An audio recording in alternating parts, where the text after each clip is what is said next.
ఇంటిని సమర్పిస్తున్న వారు తెలంగాణలో అతి తక్కువ ధరలలో మీరు కలలు కన్న ఇంటిని నిర్మిస్తున్న ఏకైక సంస్థ సన్షైన్ ఇన్ఫ్రా 9069069333.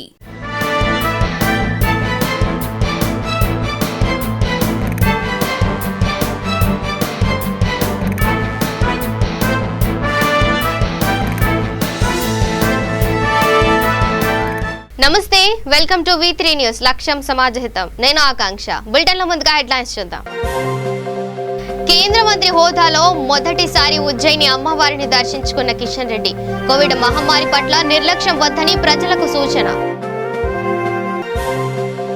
అంబర్పేటలో మాజీ మేయర్ కృష్ణస్వామి జయంతి వేడుకలు. హాజరైన మంత్రి తలసాని, ఎమ్మెల్యే కాలేరు వెంకటేష్.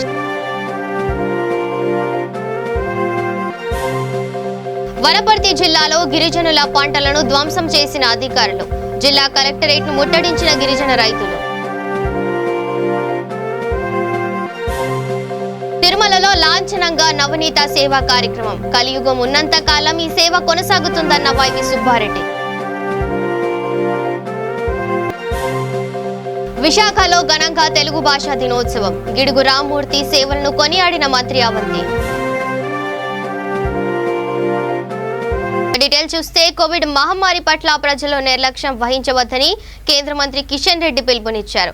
కేంద్ర కేబినెట్ హోదా వచ్చిన తర్వాత మొట్టమొదటిసారిగా రామ్ గోపాల్పేట డివిజన్ పరిధిలోని ఉజ్జయిని మహంకాళి అమ్మవారిని ఆయన దర్శించుకొని ప్రత్యేక పూజలు చేశారు. అనంతరం అక్కడ ఉన్న వ్యాక్సినేషన్ కేంద్రాన్ని కార్పొరేటర్ సుచిత్రతో కలిసి పరిశీలించారు. ఈ సందర్భంగా ఆయన మాట్లాడుతూ, దేశవ్యాప్తంగా అర్హులైన వారందరికీ కోవిడ్ వ్యాక్సిన్ కేంద్ర ప్రభుత్వం ఉచితంగా ఇస్తుందన్నారు.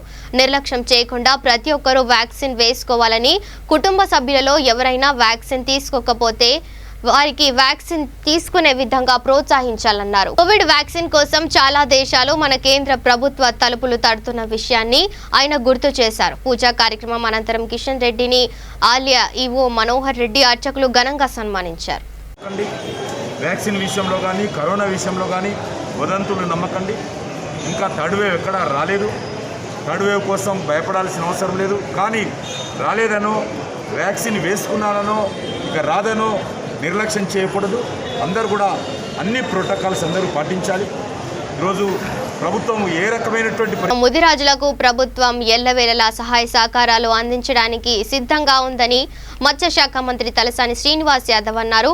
అంబర్పేట గంగానగర్లో ఏర్పాటు చేసిన మాజీ మేయర్ కృష్ణస్వామి ముదిరాజు జయంతి ఉత్సవాల్లో అంబర్పేట ఎమ్మెల్యే కాలేరు వెంకటేష్తో కలిసి ఆయన పాల్గొని మాట్లాడారు. అంబర్పేటలో ప్రభుత్వ స్థలం ఎక్కడైనా ఉంటే తన దృష్టికి తీసుకురావాలని కేసీఆర్తో విన్నవించి ముదిరాజ్ సంక్షేమ భవనానికి కృషి చేస్తానని మంత్రి హామీ ఇచ్చారు. అనంతరం ముదిరాజ్ సంక్షేమ సంఘం అధ్యక్షుడు పుట్టి యాదగిరి మాట్లాడుతూ, ముదిరాజులంతా కలిసికట్టుగా ఉండి ఏకతాటిపైన రావాలని పిలుపునిచ్చారు. ప్రతి ఒక్కరూ కుల సంఘానికి పాటుపడితేనే ప్రభుత్వ సహాయ సహకారాలు పొందవచ్చన్నారు. ఈ కార్యక్రమంలో బీసీ సంఘం రాష్ట్ర అధ్యక్షులు R Krishnaiah, Golnaka division corporator Dusari Lavanya Srinivas Goud తదితరులు పాల్గొన్నారు.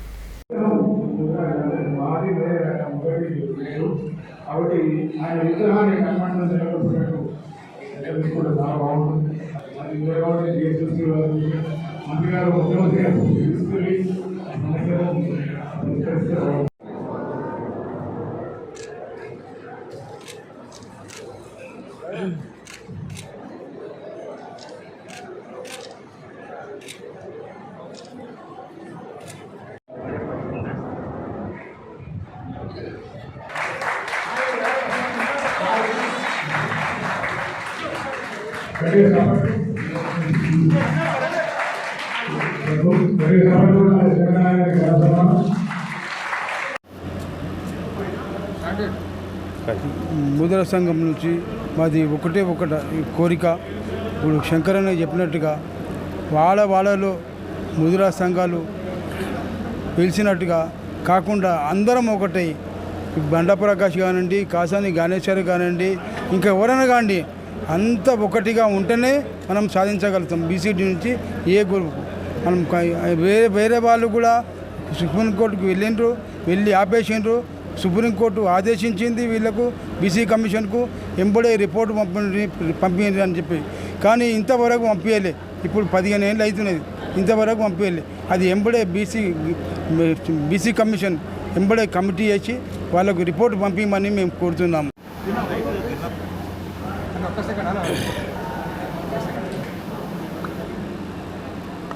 మీడియా మిత్రులకు, మా ముజరాజ్ బంధువులందరికీ నా నమస్కారాలు.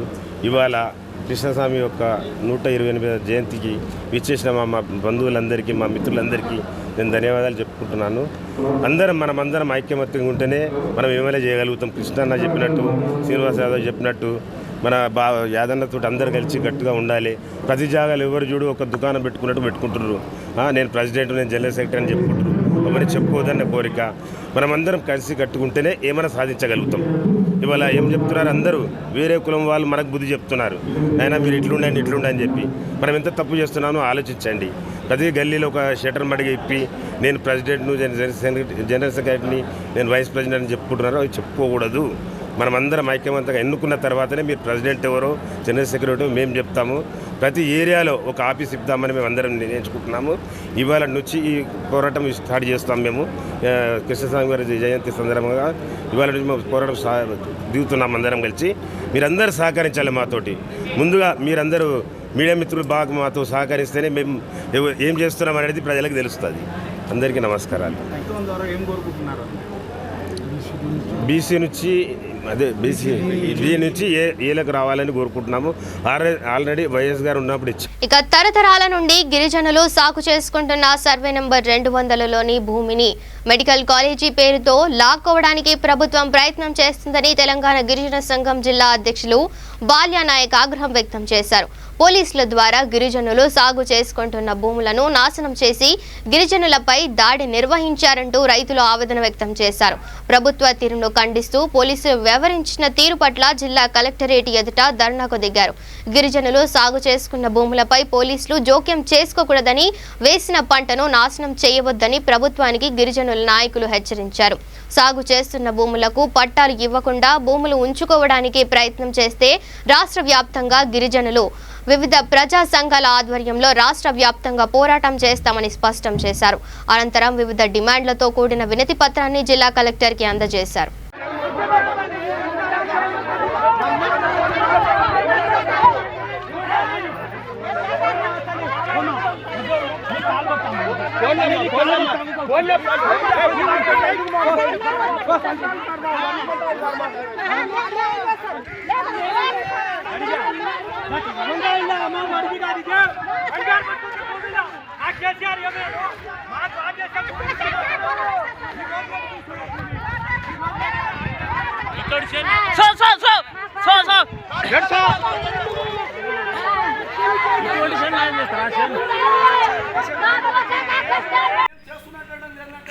అడవి హక్కుల చట్టం, ఈ అడవి హక్కుల చట్టాన్ని 2006లో మరి రాష్ట్ర కేంద్ర ప్రభుత్వాలు అడవి హక్కుల చట్టంలో ఎవరైనా 10 సంవత్సరాల పాటు అక్కడ సాగు చేస్తున్నారో ఆ యొక్క చట్ట ప్రకారంగా గిరిజనులకు 10 ఎకరాలు భూమి పట్టా ఇవ్వాలన్నది ఆ చట్టంలో పొందుపరిచింది.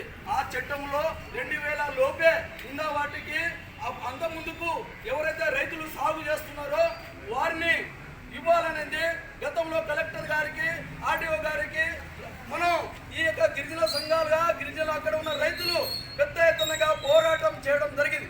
అప్పుడులో చతురు నాయక్ అనే ఒక గిరిజన రైతు ఆ భూమి మీద ఆ భూమిని గుంజుకోవడానికి వస్తే చనిపోవడం జరిగింది. అంటే ఆ శవాన్ని తీసుకువచ్చి మేము అయ్యా బోర్డు భూముల చట్ట ప్రకారంగా మాకు రావాల్సిన హక్కుని ఇవ్వాలని చెప్పేసి మేము ప్రభుత్వానికి అడగడం జరిగింది. కానీ అప్పట్లో కలెక్టర్ గారు, అప్పుడు ఆర్డీఓ గారు అక్కడే సందర్శించి మేము 2008 వరకు పట్టాలు ఇస్తామని హామీ పత్రం కూడా, ధృవీకరణ పత్రం కూడా ఇవ్వడం జరిగింది.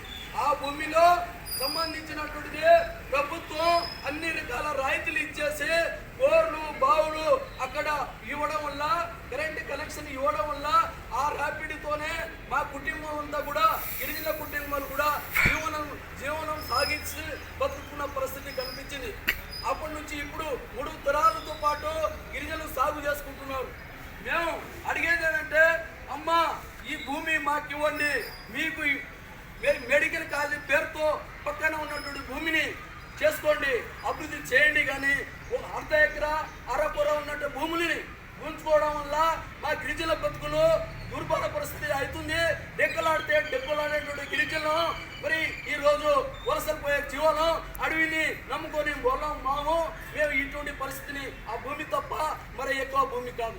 మేము ఇవాళ కలెక్టర్ గారిని మరి కోరడం ఏంటంటే అక్కడ మీరు ప్రజెంట్ కూడా అలా ఎవరైతే బాధ్యులు ఉన్నారో పోడు భూముల బాధితులు ఉన్నారో వారిని సున్నంగా పరిశీలించండి. వాళ్ళ మీద ఏమైనా భూములు ఉన్నాయా లేదా, అటువంటి భూమిని ఉందా లేదా సున్నంగా పరిశీలించండి. ఆ నిరుపేదలా లేదా సున్నంగా చేయండి. పైరోకారులా కాదా నిరుపేదగా చేయండి.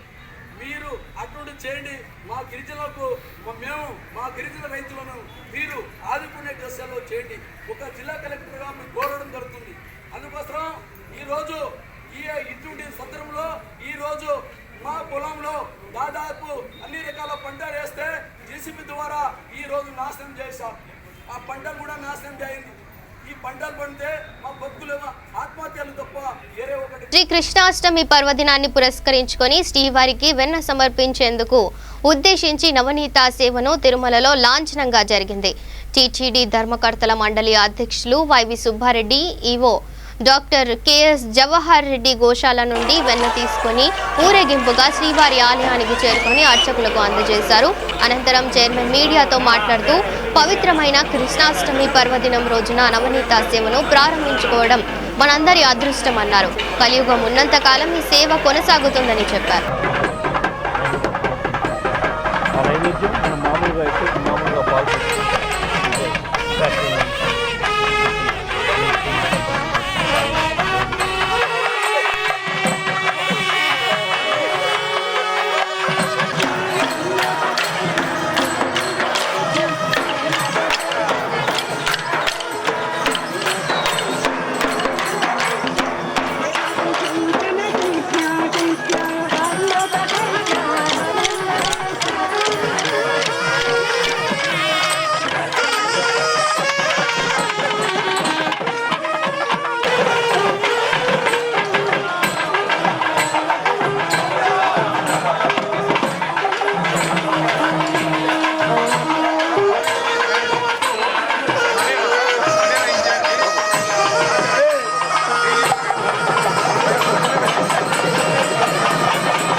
ఎలక్ట్రిక్ వెహికల్స్ దీని గురించి ఒకేసారి మాట్లాడుతున్నాను.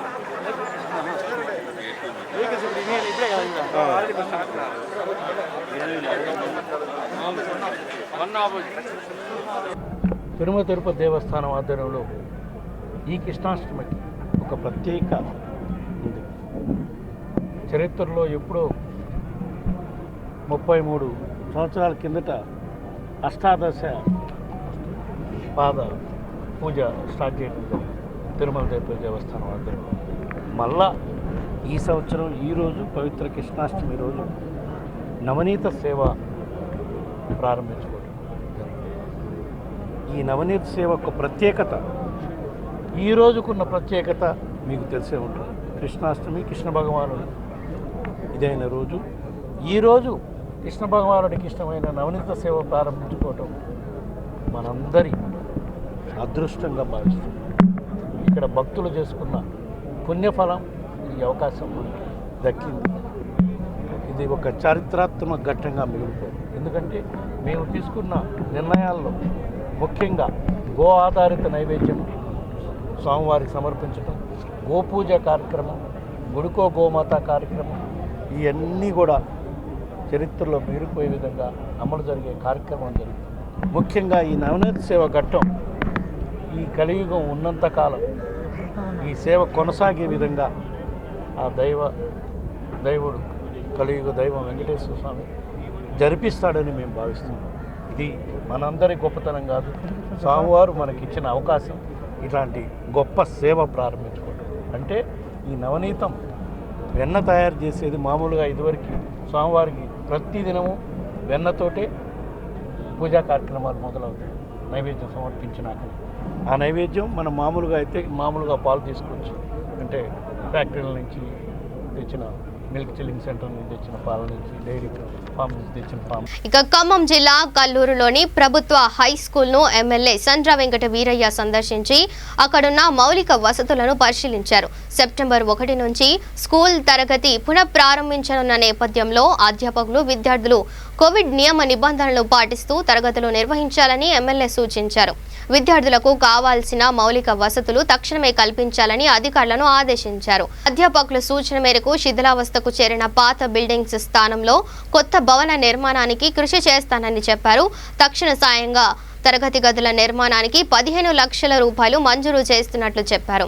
అలాగే హైవే నుంచి హైడ్ హై స్కూల్ వరకు 5 లక్షలతో సీసీ రోడ్లు నిర్మించనున్నట్లు వెల్లడించారు. ఈ కార్యక్రమంలో RDO Suryanarayana, MPDO Srinivasa Rao, MPO Veeraswamy, high school HM Madhava Rao తదితరులు పాల్గొన్నారు.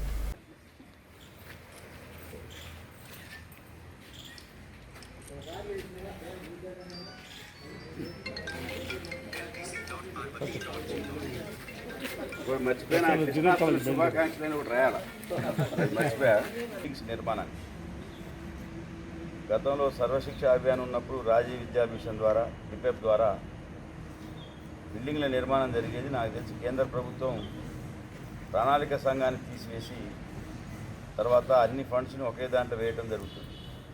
దాంతో ఈ పాఠశాల విద్యా వ్యవస్థ మీద ప్రత్యేకమైన నిధులు రాక, ఒక విధంగా చెప్పాలంటే అదనపు గదుల నిర్మాణం ఆగిపోయింది. ముఖ్యమంత్రి గారి దృష్టికి తీసుకెళ్లిన ఎమ్మెల్యేలందరూ, సబితా ఇంద్రారెడ్డి గారు అధ్యక్షతన కన్వీనర్గా ఫైనాన్స్ మినిస్టర్ హరీష్ రావు గారు ఒక 5 మంత్రులతో ఉపసంఘం వేసి ప్రత్యేకంగా ఈ సంవత్సరం బడ్జెట్లోనే ఆల్రెడీ కేటాయించడం జరిగింది. కొద్ది రోజుల్లో మండల కేంద్రాల్లో కానీ హై స్కూల్స్కి ప్రథమ ప్రాధాన్యత ఇవ్వాలని చెప్పి అనుకోవడం జరుగుతున్నది. ఆ ఇచ్చే క్రమంలో మన నియోజకవర్గంలో చెన్నూరు, ఇవి 2 బాగా వేంసూరు ఇట్లా కొన్ని పాఠశాలలు నేను స్వయంగా తిరిగాను. తప్పనిసరిగా మిగతా గదులు కూడా ఈ పాఠశాలకు ఇప్పించే బాధ్యత నాది. అది కూడా చేయడం జరుగుతున్నదని చెప్పి తెలియజేస్తున్నాం. ఎందుకంటే ఇది ప్రభుత్వ రంగంలోనే ఈరోజు విద్య చాలా క్వాలిఫైడ్ టీచర్స్, ఒక పటిష్టమైన విద్యా వ్యవస్థ జరుగుతున్నది. 100% రిజల్ట్స్ వచ్చిన పాఠశాలలు చాలా ఉన్నాయి మన నియోజకవర్గంలో. గతంలో ఎస్ఎస్సిలో రిజల్ట్స్ రావాలని ప్రైవేట్ తరగతులు కూడా మరి ప్రభుత్వ పాఠశాలలో పనిచేస్తున్న ఉపాధ్యాయులు తమ పిల్లగాలని ఏ విధంగానైతే పరీక్షలకు సంసిద్ధులు చేస్తారో, దాతల సహకారం తీసుకుని అల్పాహారం ఇవ్వటం, ఇతరత్ర సదుపాయాలు స్నాక్స్ సేకరించడం, టీచర్సే కొంత డబ్బులు వేసుకోవటం, ఇవన్నీ కార్యక్రమాలు వేసి మరి అదనపు స్పెషల్ క్లాసులు పెట్టడం జరిగింది. దానివలన నేను 2 ఏళ్ల క్రితం అయితే వేంసూరులో అన్ని పాఠశాలలు 100% వచ్చింది. మన దగ్గర ఎంత వచ్చిందో తెలియదు కానీ 8 ప్రభుత్వ పాఠశాలలు 100% వచ్చినాయి. ఒక అరసలపాడు స్కూల్లో ఒక అబ్బాయి తెలుగులో ఫెయిల్ అయింది, మళ్ళీ తర్వాత సప్లిమెంటరీలో 100% వచ్చింది. అంటే ఈ రకంగా జరిగింది. ఈరోజు జిల్లాలో యూపీఎస్ అయితే primary, upper primary, high school స్థాయిలో మరి 1558 పాఠశాలలు ఉన్నాయి. అందులో 1258 ప్రభుత్వంలో ఉంటే ఒక 300 ప్రైవేట్ రంగంలో ఉన్నాయి. ఇక విశాఖలో తెలుగు భాషా దినోత్సవం ఘనంగా జరిగింది. ఏపీ అధికార భాషా సంఘం అధ్యక్షులు యార్లగడ్డ లక్ష్మీప్రసాద్, మంత్రి అవంతి శ్రీనివాస్ ఈ కార్యక్రమంలో పాల్గొన్నారు. తెలుగు భాషకు గిడుగు రామ్మూర్తి చేసిన సేవలను ఈ సందర్భంగా కొనియాడుతూ వారి చిత్రపటానికి ఘనంగా నివాళులర్పించారు. తెలుగు భాష ఔన్నత్యం కోసం గురజాడ, గిడుగు రామ్మూర్తి లాంటి మహనీయులు ఎంతో శ్రమించి జాతీయ స్థాయిలో గుర్తింపు తీసుకువచ్చారని ఎమ్మెల్యే కరణం ధర్మశ్రీ అన్నారు. వారి ఆశయ సాధనకు కృషి చేయాలని పిలుపునిచ్చారు. తప్పనిసరిగా సిద్ధికంటే ముందు కూడా మీరు అర్థం చేసుకోవాల్సింది సార్, ఎవరైనా సరే మా పార్టీ నాయకులైనా వేరే పార్టీ నాయకులైనా ఈ భూ ఆక్రమణ చేస్తే వాళ్ళ హోదా ఎంతైనా కఠినంగా శిక్షించాలని డైరెక్ట్గా సీఎం ఆదేశాలు ఉన్నాయి. పోలీసు వర్గా మొన్న కూడా మీరు చూశారు, గతంలో ఎప్పుడు లేని విధంగా. అది రాజకీయ పార్టీ నాయకులే కాదండి, అధికారులు తప్పు చేసినా కూడా చర్యలు తీసుకొని చెప్పారు. ఏసీబీ మన చాలా కాబట్టి అవినీతి విషయంలో కానీ భూఆక్రమణ విషయంలో కానీ మన అనేది మన ముఖ్యమంత్రి గారు జగన్మోహన్ రెడ్డి గారు ఉపేక్షించారు. చెప్పారు కదా, మీటింగ్ పెట్టినప్పుడు కనీసం రైల్వే చదువులు మాట్లాడతారేమో, కేంద్రాన్ని ప్రశ్నిస్తారేమో. అంటే ఇక్కడ మనం అర్థం చేసుకోవాల్సింది, వెనకబడిన ప్రాంతాలు నిధులు ఉన్నాయి, స్టీల్ ప్లాంట్ ఇష్యూ ఉంది, విశాఖ రైల్వే జోన్ ఉంది. ఇవన్నీ కూడా కేంద్ర ప్రభుత్వం చేస్తుంది. అఫ్కోర్స్ మెజార్టీ వాయిస్ మా మీద ఉంటుంది, అధికార పక్షం. సో ప్రతిపక్షంగా వాళ్ళ వాయిస్ కూడా ఉంటుంది. ప్రత్యేక హోదా కావచ్చు, రైల్వే జోన్ కావచ్చు, స్టీల్ ప్లాంట్ ఇష్యూ కావచ్చు, ఏదైనా చెప్పి దాన్ని పెట్టుబడి ఉన్నాం. చివరి వరకే దానికోసం ప్రయత్నం చేస్తూనే ఉన్నాం. ఎక్కడ కూడా ప్రయత్నం ఉన్నది నగరంలోని నేరేడుమెట్ జలమండలి కార్యాలయంలో పారిశుద్ధ్య కార్మిక సిబ్బంది ధర్నా నిర్వహించారు. తమ ఉద్యోగాలకు భద్రత లేదని జీహెచ్ఎంసీ జలమండలి అధికారులు తమ జీవితాలతో ఆడుకుంటున్నారని కార్మికులు ఆరోపించారు. జీహెచ్ఎంసీ నుండి అకస్మాత్తుగా రాత్రికి రాత్రి జలమండలిలోకి మార్చేశారని, జలమండలిలో వేతనం 17,000 రూపాయలు ఉండేది అని, జీహెచ్ఎంసీలో 12,000 రూపాయలు ఇస్తారని, వేతనాల్లో కోత విధిస్తూ జీహెచ్ఎంసీలోకి మార్చడం ఎంతవరకు సమంజసమని ప్రశ్నించారు. కరోనా కాలంలో విధులు నిర్వహించిన తమను అన్యాయం చేస్తున్నారని ఆరోపించారు. ప్రజాప్రతినిధులు అధికారులు కల్పించుకొని తమకు న్యాయం చేయాలని విజ్ఞప్తి చేశారు. మాకు న్యాయం జరగాలి, మాకు న్యాయం జరగాలి, మాకు న్యాయం జరగాలి. కార్మికుల ఐక్యత వర్ధిల్లాలి, కార్మికుల ఐక్యత వర్ధిల్లాలి, కార్మికుల ఐక్యత వర్ధిల్లాలి. మాకు న్యాయం జరగాలి, మాకు న్యాయం జరగాలి, మాకు న్యాయం జరగాలి, మాకు న్యాయం జరగాలి. సార్ నమస్కారం అందరికీ. నేను నాగార్జున మల్కాజ్గిరి నుంచి, మల్కాజ్ సర్కిల్లో షెవరేజ్ సూపర్వైజర్గా పనిచేస్తున్నా. మేము ఇంతకుముందుకు హెచ్ఎన్డబ్ల్యూలో షెవరేజ్ వర్కర్గా చేశాము. 7 నెలలు మాతోటి పని తీపించుకొని, ఎటువంటి ప్యానిక్ సిచ్యువేషన్ అంటే అది మొత్తం హైదరాబాద్ కాదు ప్రపంచమంతా లాక్డౌన్లో ఉన్న టైంలో మేము రోడ్ల మీదకి వచ్చి మేము మోరీలు క్లీన్ చేసి ప్రతి ఒక్క వర్కర్కి, ప్రతి ఒక్క ఇంటిని, కుటుంబాన్ని కాపాడుకుంటూ, మా కుటుంబం నష్టపోయినా సరే, మాకు కరోనా వచ్చినా సరే మేము తల్లాడి కొట్లాడి సర్వీస్ చేసాం సార్ మీకు. కానీ ఈరోజు మా పరిస్థితి ఏమైపోయిందంటే, ఒక ఫుట్బాల్ లాగా మీరు హెచ్ఎంసీ నుంచి జిహెచ్ఎంసీ చేసిరు, జిహెచ్ఎంసీ నుంచి హెచ్ఎన్డబ్ల్యూ చేయండి, మీరు ఎక్కడ పంపించినా సరే మేము పని చేయడానికి రెడీ ఉన్నాము. కాకపోతే మాకు కావాల్సింది ఏంటంటే మా ఉద్యోగ భద్రత, మా జీతాలు. ఇప్పుడు మీరు జిహెచ్ఎంసీలో డ్యూటీలు వస్తేనే రాలా, మీరు హెచ్ఎన్డబ్ల్యూలో తీసేస్తే 3 నెలలు మేము పోరాటం చేసి ధర్నాలు చేసి కొట్లాడితే అప్పుడు మేము జిహెచ్ఎంసీకి ట్రాన్స్ఫర్ చేసారు మమ్మల్ని. సరే అక్కడేదో ఇప్పుడు కుదిరిపోయింది అనేసి మేము ఒక చిన్న ఆనందంలో ఉంటే, రాత్రి మీరు మళ్ళీ ప్లేట్ మార్చేసినట్టుగా మళ్ళీ హెచ్ఎన్డబ్ల్యూ పంపిస్తున్నారు. సరే ఇక్కడ పంపించేది అదే పని చేస్తాం, అదే మోరీ క్లీన్ చేయాలి, అదే చేసుకోవాలి మేము. కానీ ఇక్కడికి వచ్చినాక ఏమంటారు, మీరు జీతాలు తక్కువ ఇస్తూ ఉంటారు. ఎవరైనా మనిషి మీదికి ఎక్కాలని చూస్తారు కానీ కింది దిగాలని ఉండదు సార్. మీరు ఎవరైనా నార్మల్ పబ్లిక్కి మీరు ఫోన్ చేస్తే కనుక ఆ కాలర్ టోన్లోనే వస్తుంది మీకు, పారిశుద్ధ కార్మికులను మనం మర్యాద ఇచ్చుకోవాలి, గౌరవించుకోవాలని. ఇక్కడ మా లైవ్ చూడండి, మమ్మల్ని రోడ్ మీద పడేస్తారు మీరు. ఆ కాలర్ టీమ్స్ అని ఏదైనా పెడుతున్నారు కదా, అది కాదు. ఒరిజినల్ చూస్తే మీకు అర్థమవుతుంది మా పరిస్థితి ఏందని. మాకు ఈ కరోనా వస్తుంది, కరోనాకు ఫస్ట్ ఫ్రంట్ వారియర్స్ అని మమ్మల్ని ముంగడ పెట్టారు కదా, మరి ఆ వారియర్స్ ఇప్పుడు చచ్చిపోతారు. 4 కార్మికులు చచ్చిపోయారు, దానికి ఎటువంటి స్పందన లేదు. అప్పుడు మనం ఆ కుటుంబానికి ఏదో ఎక్స్ట్రా చేస్తారు, ఏదో డబ్బులు ఇస్తారు కదా, అక్కడ ప్యాకప్. సరే ఇప్పుడు మీరు ఆ డబ్బుల గురించి, ఆ ఇళ్ళ గురించి ఈ 100 మంది చచ్చిపోవాలా సార్? మాది ఒకటే విజ్ఞప్తి, మాకు ఒక క్లారిటీ ఇవ్వండి. హెచ్ఎండబ్ల్యూ పంపిస్తున్నారా, జిహెచ్ఎంసీలో చేస్తున్నారా? సరే ఎక్కడ పంపించినా సరే మాకు కావాల్సిన జీతాలు మాకు సరైన సమయానికి రావాలా, టైం టు టైం మా జీతాలు పడాలా, మాకు ఉద్యోగ భద్రత. సార్ ఇంకొకటి, మాకు సరైన కిట్ ఏం లేదు, సేఫ్టీ కిట్స్ అనేది ఏం లేవు. మా డ్రెస్సులు చూస్తున్నారు, ఏ ఒక్క కార్మికులు కూడా ఒక యూనిఫామ్ అనేది లేదు. ఎందుకంటే అడుగుతుంటే ఇంకా మేము బిల్లు పెట్టాం, మాకు పాస్ కాలేదు, అది కాలేదు అని ఏదో చెప్తా ఉన్నారు. అయ్యా మీరు ఏసీ రూమ్లలో, ఏసీ కార్లలో తిరిగి మీరు లక్షలు తీసుకుంటారు కదా, అది కాదు. మీరు ఇల్లు కట్టేటప్పుడు ఫస్ట్ ఇల్లును చూడరు, ఫస్ట్ పునాది చూడండి. మేము పునాదిలో ఉన్నాం, మేము కరెక్ట్ లేకుండా ఎవరు కూడా ఉండరు. ఈరోజు మల్కాజిగిరి మొత్తం మీద షెవరేజ్ కార్మికులు మొత్తం ధర్నా పాటించినాం మేము. మా ఒక్క దగ్గర కాదు, మొత్తం హైదరాబాద్, గ్రేటర్ హైదరాబాద్లో 650 మంది కుటుంబాలు ఉన్నాయి సార్. మమ్మల్ని ఒక ఫుట్బాల్ కన్నా అద్మానంగా తొక్కుతారు మీరు. ఏ దళిత బంధాన్ని పథకం పెడుతురు, ఆ పథకం ఈ పథకం, మీకు అర్థమవుతుంది లేదు. కానీ ఈ షెవరేజ్ వర్కర్లో 90% మంది దళితులే ఉన్నారు. ఫస్ట్ వీళ్ళ పథకం చూడండి మీరు. దళిత బంధు, ఆ బంధు, ఈ బంధు కాకుండా మాకు ఒక న్యాయం చేయండి అయ్యా. మీ దాకా ఈ మాట వస్తుందా రాదా తెలియదు, కానీ కొంచెం దయచేసి మీ దృష్టికి వస్తే కనుక మీరు ట్విట్టర్లో పెట్టమంటారు, లేకపోతే ఫేస్బుక్, మాకంత నాలెడ్జ్ లేదు సార్. మేమంతా బతుకు తెరికి వచ్చిన వాళ్ళము. ఆ లాక్డౌన్ టైంలో ఎటువంటి పని లేకుండా మేము ఈ మోరీలు తీయడానికి కూడా సిద్ధమైపోయినాం. ఎందుకంటే మా కుటుంబాన్ని మేము కాపాడుకుందాం అనేసి. కొంచెం దయచేసి ఆలోచించండి. ట్విట్టర్లలో, ఫేస్బుక్లలో, సోషల్ మీడియాలో పెట్టేంత సినిమా మాకు లేదు. మేము ఏదున్నా సరే అర్థించుకుంటున్నాం, మేము ప్రజలకు కూడా అర్థించుకుంటున్నాం. ఈరోజు చూడండి, మల్కాజిగిరిలో దాదాపు ఒక 200 ఫోన్లు వచ్చినాయి. ఈ ఒక్కరోజు మేము అందరం స్టాప్ చేస్తే ఒక 200 ఫోన్లు ఎక్కడ ఇప్పుడు పొద్దున్న నుంచి ఇప్పుడు ఫోన్లు వస్తూ ఉన్నాయి. ఒక్కసారి అర్థం చేసుకోండి. మేమే చేయమని జరిగిపోతే మీ పరిస్థితి ఏంది? మీరు ఇన్ని ప్రభుత్వాలు కానీ అది అని ఇదని చేస్తున్నారు కదా. ఎవడైనా సరే మనిషి పరిశుద్ధం పక్కా కావాలంటాం, కానీ ఇవాళ మాకే అన్యాయం జరుగుతుంది. కొంచెం దయచేసి చూడండి మా గురించి. వనపర్తి జిల్లా రుద్రంగి ప్రభుత్వ జూనియర్ కళాశాలకు మరమ్మతులు చేపట్టాలని కళాశాల అధ్యాపకులు కోరుతున్నారు. వర్షం పడితే కాలేజీ స్లాబ్ నుండి వాటర్ లీక్ అవుతున్నాయని, అలాగే కళాశాల గోడలకు సిమెంట్ ప్లాస్టరింగ్ లేకపోవడంతో తరగతి గదుల్లోకి నీళ్లు చేరి ఇబ్బందులు ఎదుర్కొంటున్నట్లు అధ్యాపకులు తెలిపారు. సెప్టెంబర్ 1వ తేదీ నుండి కళాశాలలు పునః ప్రారంభిస్తున్న నేపథ్యంలో విద్యార్థులు ఎదుర్కొనే సమస్యలపై వారు మీడియాతో మాట్లాడారు. కాలేజీ ప్రహారీ గోడ సరిగ్గా లేకపోవడంతో కళాశాల గ్రౌండ్లోకి నీరు చేరి విద్యార్థులకు ఇబ్బంది ఏర్పడుతుందని తెలిపారు. రుద్రంగి ప్రజా ప్రతినిధులు ప్రభుత్వ జూనియర్ కాలేజీలపై దృష్టి సారించి మరమ్మతులు చేపట్టాలని కోరారు.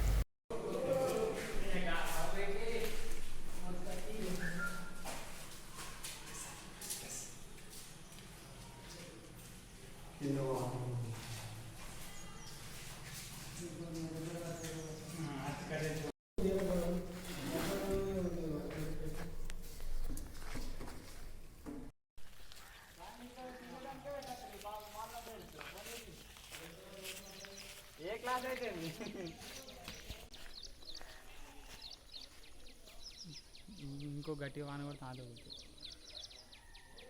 ఇక్కడ కూలుతాయి. అది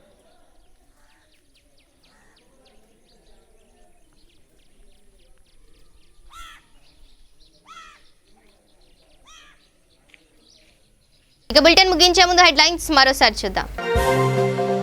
కేంద్ర మంత్రి హోదాలో మొదటిసారి ఉజ్జయిని అమ్మవారిని దర్శించుకున్న కిషన్ రెడ్డి.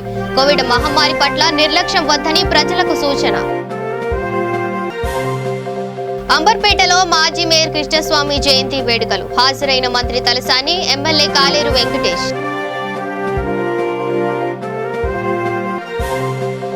వనపర్తి జిల్లాలో గిరిజనుల పంటలను ధ్వంసం చేసిన అధికారులు. జిల్లా కలెక్టరేట్ను ముట్టడించిన గిరిజన రైతులు. తిరుమలలో లాంఛనంగా నవనీత సేవా కార్యక్రమం. కలియుగం ఉన్నంత కాలం ఈ సేవ కొనసాగుతుందన్న వైవి సుబ్బారెడ్డి. విశాఖలో ఘనంగా తెలుగు భాషా దినోత్సవం. గిడుగు రామ్మూర్తి సేవలను కొనియాడిన మంత్రి అవంతి. ఇవి bulletin updates. Stay tuned to V3 news. లక్ష్యం సమాజహితం.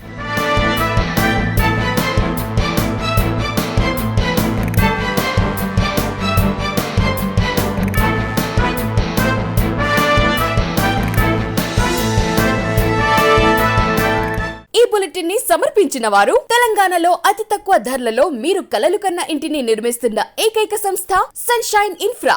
9069069333.